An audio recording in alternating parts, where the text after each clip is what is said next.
Hi, I'm Sharon White from Global Healing Exchange and Holistic Living magazine. And today I'm very excited to have Robert Kirby with me. Robert Kirby has been with me since the very beginning of this journey. And I love his work. I've done his workshops and he is the most amazing healer. He works in many different ways. He's got many modalities under his belt, but primarily at the moment he's working to help people in their relationships, in the relationship with themselves, but relationships with others.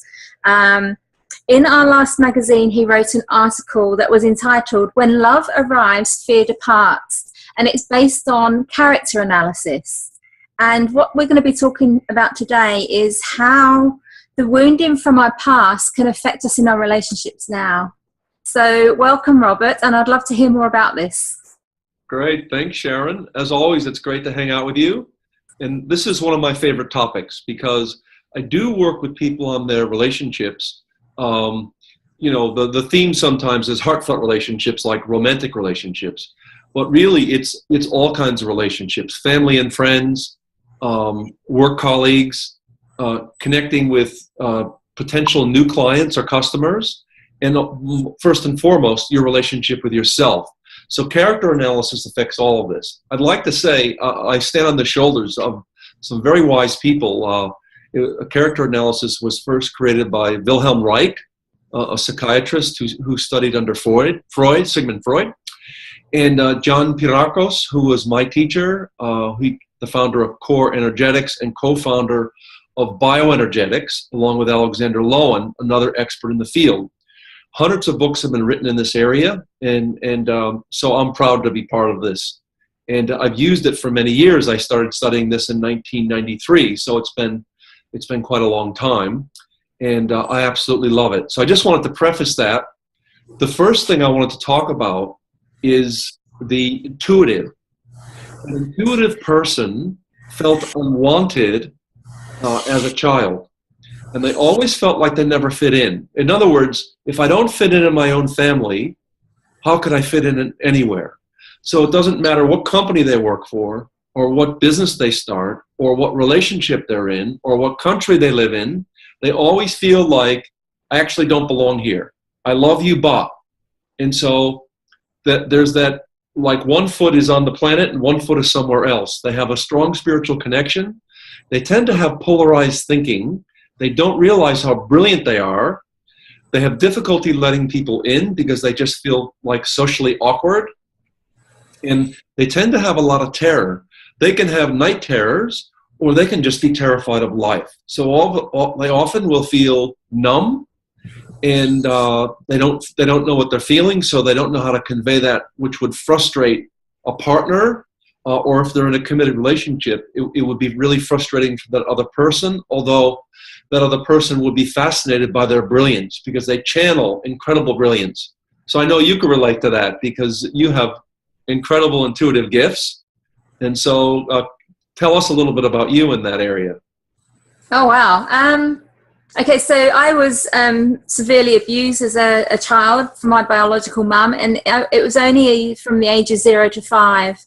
And, I didn't feel that I was anything like her at all. So I think that, I used to zone off into my own world because that was the only place that I was safe. And I guess when I was in my own world, that was when I was connected more to the universe. And in my childhood, when my dad remarried, I never used to interact with children. I used to just watch them because I didn't know how to... I didn't fit in. And, even in my life now, it's carried forward. I still don't fit in with a lot of people. I'm still that little bit quirky and very honest, and people, a bit like a bulldozer sometimes. And some people, I think, are a little bit afraid of me. So it has gone, I'm much more confident in myself now, and I love the person that I am. And I've come a long way since I was a child. But that's how I felt. But I was really, really ultra connected to, I had my fairy friends, and, I was much more in sync with them than I ever was human beings. Wow. Yeah, that's amazing. And as you know, I have some of that wounding too.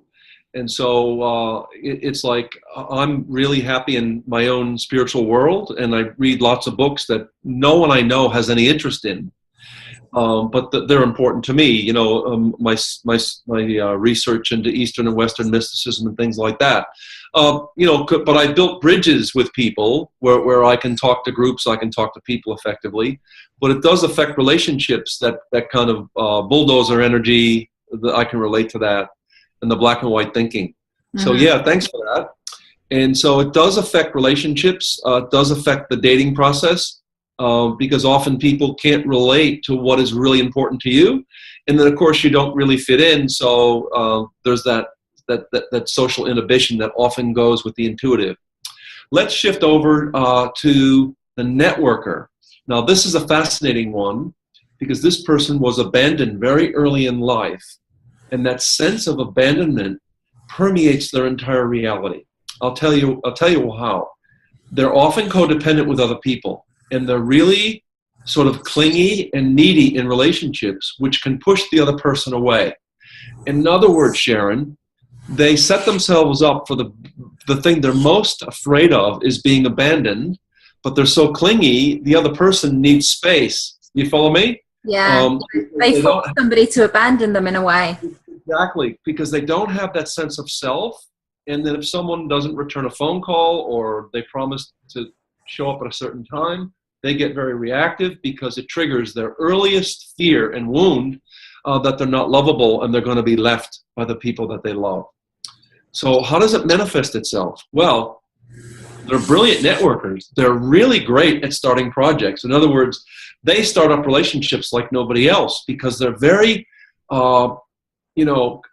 conversationally, they're brilliant. They can connect with anyone. They can talk to the CEO or the Queen of England, or the person cleaning the toilets. They don't care. They just talk morning, noon, and night.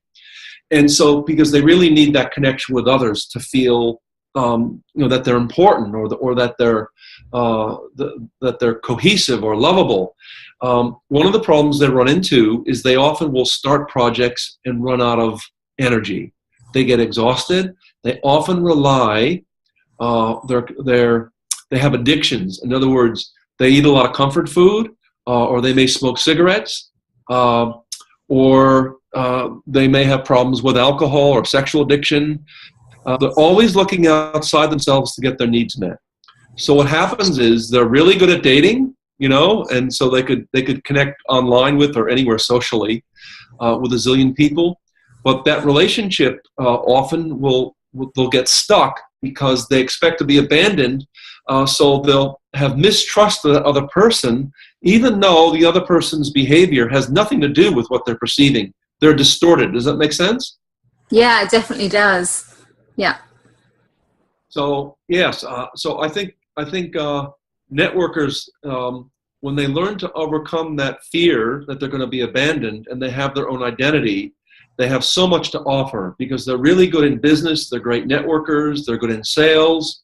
They're good at starting up projects. They're highly intelligent, but they have to really find that self-love deep inside themselves. Yeah. Yeah, because I guess underneath all of that, they're just, they're that pushing away energy. So it's going to help. The work that they do on themselves is going to help them in all other areas, and it's going to make them more brilliant in the relationships, but in all of the other areas that they're good at as well. Exactly. So when you have your own identity and you're really solid inside yourself at the core, people have no choice but to respect you. Mm-hmm.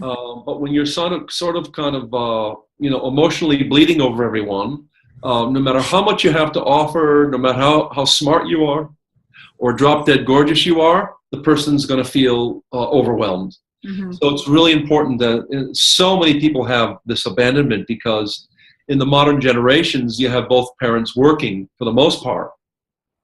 So the traditional family life as we know it is for the most part gone. And so children often have to fend for themselves, and they end up feeling that feeling. Yeah. Beautiful. So let's go on to the humanitarian. The third one is a child who was overprotected. You could even call it suppressed. Maybe you could say, Sharon, they were loved too much. And so what happens is the parent who's involved with their early upbringing. It could be mother, it could be a dad who lives at home, who's very controlling, or a live-in grandmother is often the case if both parents are working, that over-controls this child. You know, for example, the terrible twos, children are going to have tantrums, and you have to give them the space to have that. But if they always have to be good, if they always have to please the parent or the grandparent, and they can never say no, then the child is going to feel suppressed, and they end up giving their will away. In other words, they give up and say, all right, I'll do whatever you want. So they just are smiling all the time and pleasing, and because they don't know how to say no, they end up often feeling anxious if they can't make the other person happy, because they were left to believe as a child that they needed to make everybody happy, that was their job, and support grown-ups emotionally.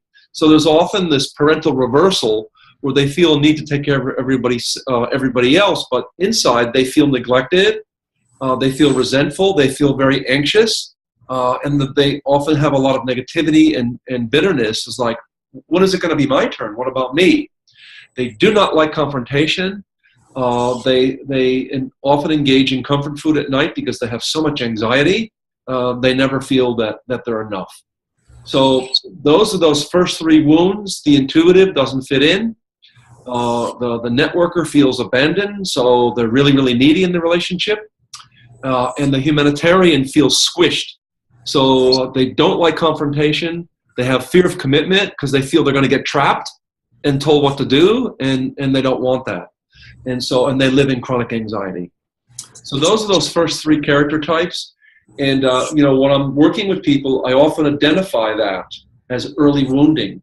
So in other words, there's been a significant wound under the age of 3, and as an adult, it affects every relationship. But really, Sharon, intimate relationships the most. So whether you're in a relationship and you have one of these 3 wounds, or you're looking for someone special, it's so important to clear that up and to deal with it and to get help with it, so you don't get disappointed again and again. Yeah, I think that's really brilliant, because so many of us go through life and we don't realize, I realize, because I'm a therapist and I've been doing this for a long time with my clients, but so many people generally, maybe people watching this video, don't realize that how our former lives affect us in all areas of our life, and we keep forming the same patterns over and over and over again until we learn the lesson. And so if you don't go back and look at these early traumas, and you don't understand the structure of what's happening to you, you can never change that. So that's why it's really important to come into somebody like Robert, who really, really understands this, can help you see on the inside of what structure, you are, or what character that you are, so that you can start working from that place. Because obviously with each character, you're going to be working with them differently, Robert. I assume that the treatment for them will be different. Treatment is completely different. It's as different as night and day. Yeah. So in understanding that at the beginning of your session with Robert, it will be amazing how much you can come along, rather than having a generic therapy session with somebody who doesn't understand this. Exactly. And so over the years, of course, Sharon, I've been doing this 29 years, and I'm still passionate to this day about the results, amazing results that we get with people who do the work. But there's a beautiful triangle that makes it simple. So I call it group work, private work, and homework. So there's exercises and breathing, movement, and sound that is definitely aligned with your particular wounding and how it interferes with your relationships, all kinds of relationships, including the romantic kind. And if you do those along with some private sessions and some group work, extraordinary things happen. And you begin to observe your behavior and realize, I don't need to do that anymore. I don't need to disconnect in that way. I don't need to be so needy. I don't need to feel suppressed because this person doesn't want anything from me other than connect and have and be my friend and lover. And so when we get rid of those distortions, life becomes exciting again because we're in the moment. We're living now. We're not living in the past through the distortions of our early life and previous relationships where we've been disappointed. Yeah. Yeah, beautiful. So we're going to end the video there. We're going to do part 2 of the video. So if you are one of the other characters, just watch the other one. we don't want to keep these videos too long. So we're going to see Robert in part 2, and we're going to be talking about the other 2 character traits and maybe some of the treatment, Robert, that you might, do with the client so they know what they're in for if they come in for some personal work with you. Absolutely. Sounds great, Sharon. All right, Okay. beautiful. I'll see you next time. Bye for now.